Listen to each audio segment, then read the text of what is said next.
Abakunzi bahoraho live twongeye kubasuhuza turamaramutsa cyane aho muherereye hirya no hino ku isi, aho mudukurikirana muri ku migabane itandukanye y'isi, bari muri Afrika, Amerika, bari mu Burayi na Aziya.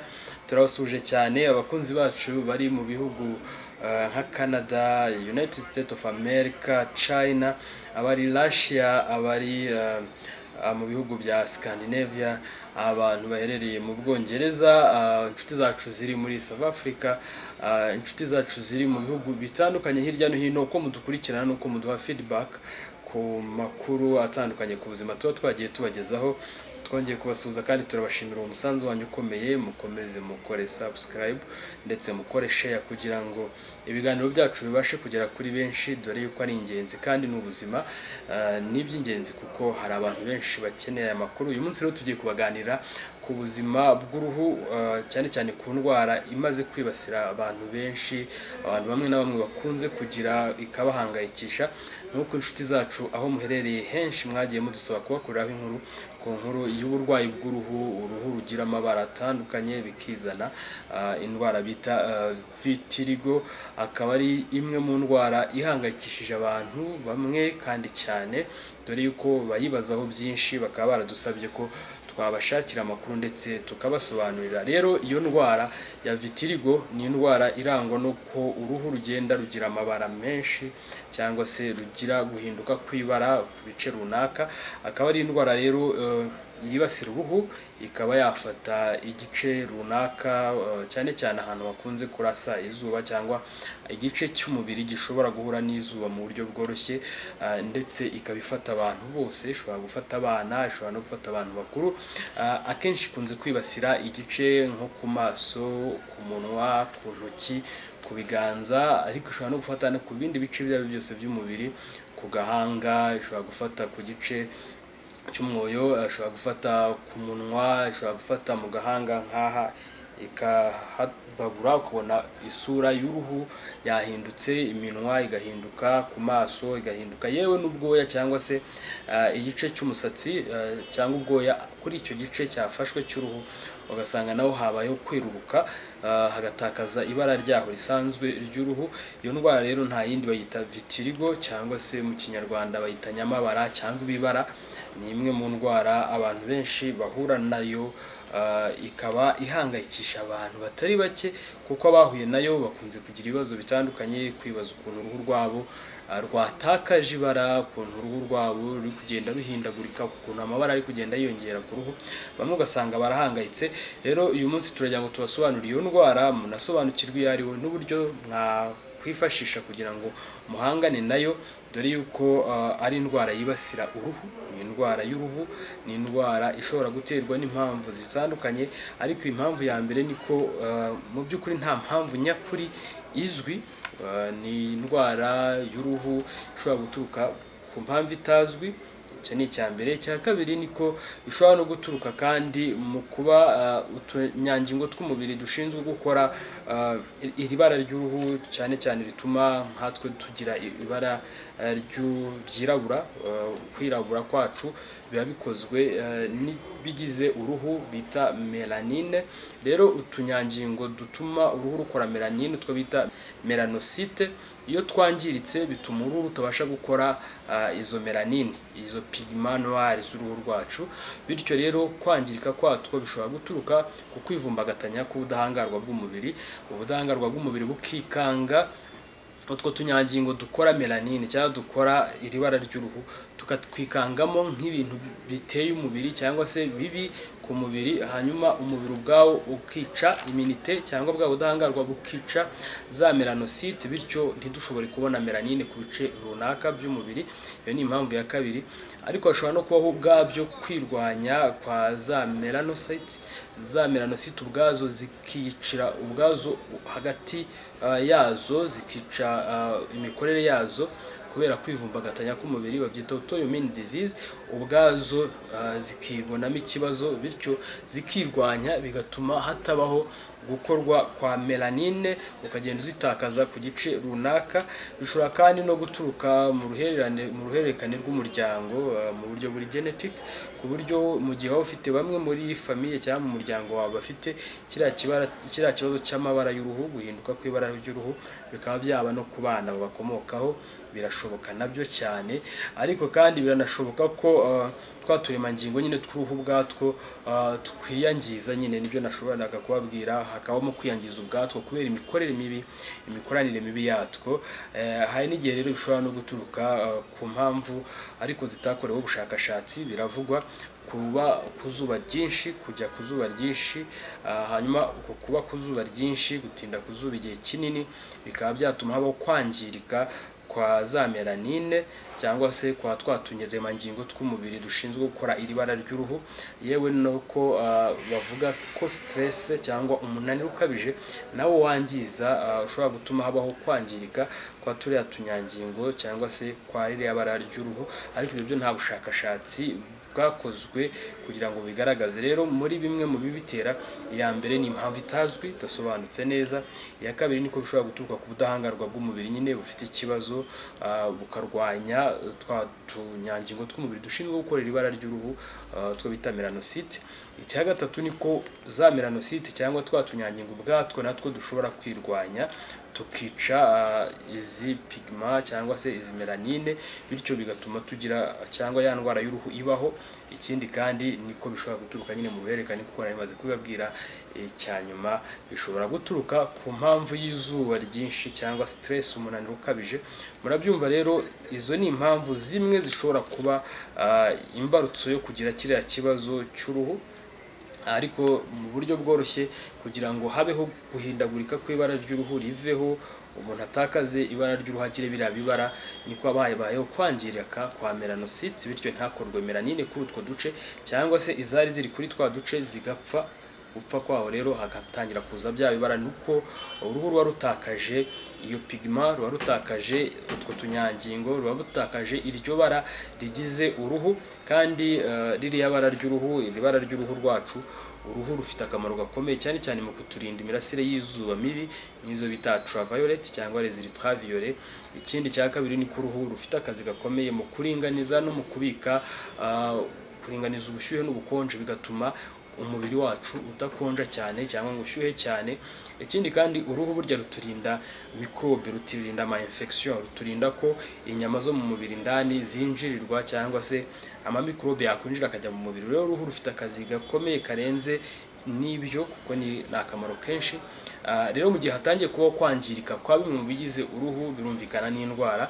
Ni indwara ihangayikishije, nubwo akenshi ntacyo yahita yicaho umuntu, ariko ubwabyo kubona uruhu rwahindutse, kubona uruhu rwatakaje ibara ryarwo bwite, birahangayikisha. kandi ni indwara nyine ikura, ishobora gukura.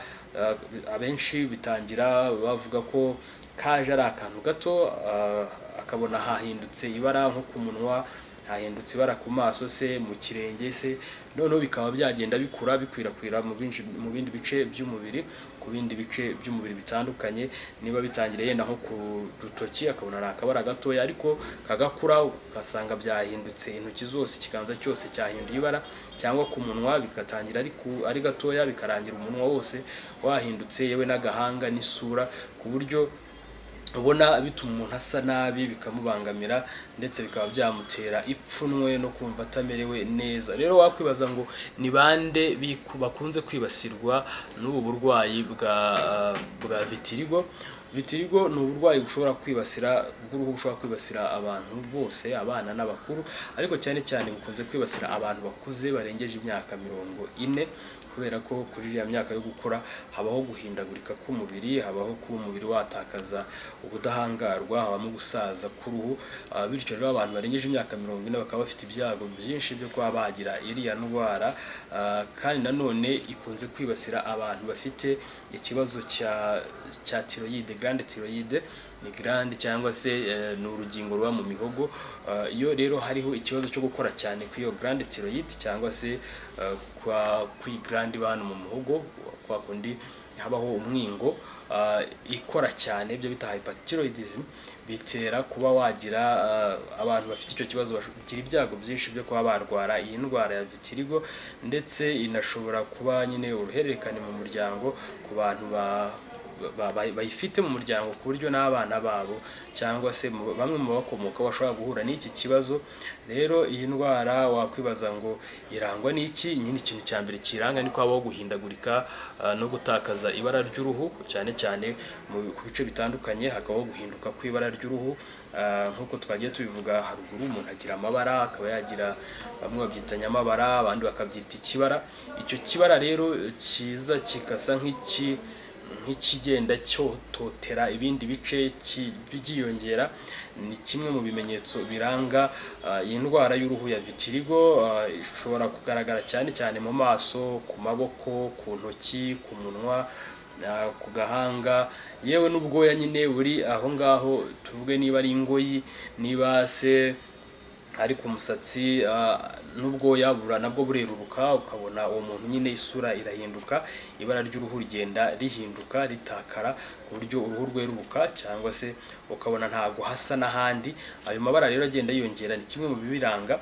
Ikindi niko akenshi nko ku munwa, ku ntoki, bikunze kugaragara hazengurutse umunwa, uzengurutse ku maso, hanyuma imyenge y'izuru, ku zuru ukabibona hameze nk'ahabyetutse, ukabona habaye umweru. Ku myanya ndangagitsina nabwo bishobora kuhafata ku buryo igitsina cyeruruka ku bice runaka, ukajya ubona ibara ryarahindutse, yewe n'ahazengurutse umwoyo, igice cyo ku kibuno hariya ku mpera y'ikibuno. Ndetse uzasanga abafite iyi ndwara n'ubwoya nyine nk'uko nabasobanuriye buhindura ibara, ukabona bwakweruka nk'uko twagiye tubivuga hejuru. Rero iyi ndwara ni indwara mu by'ukuri irangwa nyine no kukweruka kw'ibice byafashwe, cyangwa se igenda inakwirakwira. Hari igihe bamwe ikura, abandi bikaguma hamwe. Hanyuma ubwo bwinshi bw'amabara rero bushobora kwiyongera, cyangwa se igasa nk'idakuze, bigasa nk'ibigumye hamwe, ariko akenshi biriyongera ku buryo ushobora gusanga isura y'umuntu yarabaye amabara menshi, intoki ziriho amabara menshi, umunwa se, agahanga, ku maso. Ibyo rero bitera ibibazo bitandukanye. Hanyuma ubwinshi bw'ayo mabara rero, iyo ushaka kumenya ngo ifite ingaruka zingana iki, bibabaje bingana iki, nyine babirebera ku bwinshi bw'amabara, ingano yaho ibara riri, niba ari rinini cyangwa ari gatoya, umwanya cyangwa igice cy'umubiri biherereyemo. Ibyo byose bijyana n'ubukomere cyangwa se nuko iyi ndwara yibasiye umubiri. Ni ukuvuga ngo uyifashe hanini cyangwa igenda ikura biva ku gice kimwe bijya ku kindi, bigaragaza uburemere bwayo, cyangwa se uko ugenda uhura n'ikibazo cy'iyi ndwara ya vitiligo, iyi ndwara yibasira uruhu. Hanyuma rero mwakwibaza ngo se ubundi biravurwa cyangwa ntibivurwa? Uburwayi bwa vitiligo ni uburwayi buvurwa. Ni byiza kugana abaganga bashinzwe kuvura indwara z'uruhu, abadermatologue, ariko bakora ibitandukanye, barasuzuma bakareba, bagashaka impamvu yaba ibitera, kuko twabibabwiye ko ishobora kwibasira cyane abantu bakuze, cyangwa se ishobora guturuka ku budahangarwa bw'umubiri bufite ikibazo. Icyo gihe bareba imwe mu mpamvu ibitera. Rero mu miti itangwa harimo imiti itandukanye bashobora kuguhitiramo, harimo iyo kwisiga, hakabamo iyo kunywa, hakabamo yewe n'imiti ushobora kugenda ukora ikimeze nka makeup, basiga hahandi afite ibara ryahindutse, kugira ngo bagasigaho bituma hongera kugarukana ibara risa n'iry'ahazima. Ariko kandi hari naho kubagwa bagakora surgery, bagafata agace ahantu hari uruhu ruzima bakomeka ahari rwa ruhu rurwaye. Bisa nk'ibigoye, ariko akenshi hari imiti itandukanye, mu yo gusiga, mu yo kunywa, kugira ngo bafashe umuntu ufite uburwayi. Ariko muri rusange niko rimwe na rimwe muri ubu buryo busanzwe hari igihe bidakira vuba, bikaba byatinda. Rero bisaba umuntu kwihangana, bikamusaba kandi gukomeza no kudacika intege. Rero ugeze muri Horaho Life ufite uburwayi turagufasha, kubera ko zimwe mu ndwara z'uruhu zituruka ku bibazo bitandukanye turagerageza kumenya impamvu ki, cyane cyane iyo wanagiye ku baganga batandukanye nk'aba dermatologue bakamenya imwe mu mpamvu yabiteye. Dushobora kugufasha dukoresheje zimwe muri product z'ingenzi cyane mu gufasha abantu bafite uburwayi bwa vitiligo, dore yuko nk'iyo buturutse ku kibazo cya autoimmune disease cyangwa se cya kibazo cy'ubudahangarwa bw'umubiri bwawe bwikanze ukikanga ko za melanocyte zawe zabaye ikibazo cyangwa se ari nk'umwanzi uteye umubiri. Icyo gihe tugomba kuguha imiti ituma immunity yawe ikora neza. Niba kandi byaturutse ku mikorere mibi y'uruhu, aho melanocyte zitashoboye gukora melanine zihagije cyangwa izindi mpamvu, dufite zimwe muri product z'ingenzi twababwiramo zirimo nk'iyo bita A-Power ni product nziza ifasha abantu bafite ikibazo cya immunity mu gihe ubudahangarwa bw'umubiri wawe aribwo buri gutera ikibazo, bugatuma habaho kwangirika k'uruhu rwawe, bigatuma habaho ikibazo cya vitiligo. Icyo gihe tuguhaye A-Power bituma ubudahangarwa bwawe bumera neza, ntibwikange ziriya melanocyte zijya kwangizwa na ya immunity, bityo bigatuma umubiri wawe utagumya kwangiza uruhu, bigatuma ugira uruhu rwiza, iyi ndwara ntikomeze gukura ndetse ikaba yanakira vuba. Kandi ku uruhu ni igice gikomeye cy'umubiri kiba gikeneye intungamubiri z'ingenzi, kuko kubura zimwe mu ntungamubiri nabyo bitera kiriya kibazo. Kubura imwe mu mavitamine, cyane cyane amavitamine afasha uruhu n'amavitamine azamura ubudahangarwa bw'umubiri, iyo uyabuze ushobora kuyabura utabizi, ushobora kugira carence ntubimenye. Rero nka multivitamin ni ingenzi cyane, dore ko ifitemo vitamine zo mu bwoko bwa B zituma uruhu rwongera gukora neza, cyane cyane noneho vitamine zo mu bwoko bwa E na vitamine C zituma uruhu rwongera gukora neza bikarurinda kwangirika, dore yuko kugira kiriya kibazo ubwabyo bituma urwo ruhu rudashobora kugira resistance ku zuba kubera ko melanine ziba zapfuye.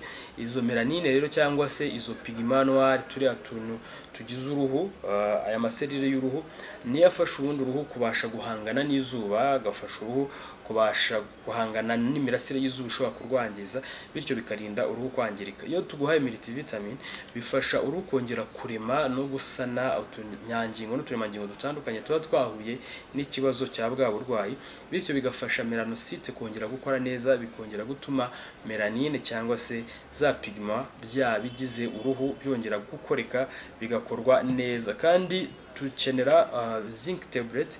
Zinc ni ingenzi cyane muri rusange, zifasha umubiri kongera kurepairinga cyangwa kongera gukora, kongera kubaka imiterere yarwo, kongera kubaka za melanocyte na melanine, bityo uruhu rukongera gukora za nyangingo cyangwa twa turemangingo tugize uruhu, bityo cya kibara bya bibara bikagenda bigabanuka ndetse bigatuma uruhu rwawe rutagumya kwangirika no gusaza. Kandi ntabwo twakwirengagiza twibagirwe kubabwiramo vitamine E ubwayo ifite ubushobozi bukomeye bwo kongera gufasha uruhu kwirema, kugira ubuhehere, kuko habaho ko uruhu rushobora kumagara mu gihe habaye kiriya kibazo cya vitiligo, noneho uruhu rwakumagara rukaba rwacika ibisebe cyangwa se rukaba rwakumya kwangirika cyane. Rero iyo ufashe vitamine E na antioxidant ibuza uruhu kwangirika, ikabuza utunyangingo gusaza, ikatubuza gucika intege, ikongera gutuma twongera kwisana no kongera kubaka uruhu rwiza kandi uruhu ruzima rudafite ibibara. Kandi tubahamo na vitamine C. Vitamine C yongera kuzamura ubudahangarwa bw'umubiri, immunity, bityo bigatuma umubiri ushobora gukora neza, bikarinda kwangirika kwa ruhu, bigatuma umuntu yongera kumererwa neza. Kandi ntabwo twabibagiriramo kubabwira ko product zirimo nka aloe vera ni ingenzi cyane mu kongera gusana umubiri, mu kongera gufasha umubiri kubona intungamubiri z'ingenzi.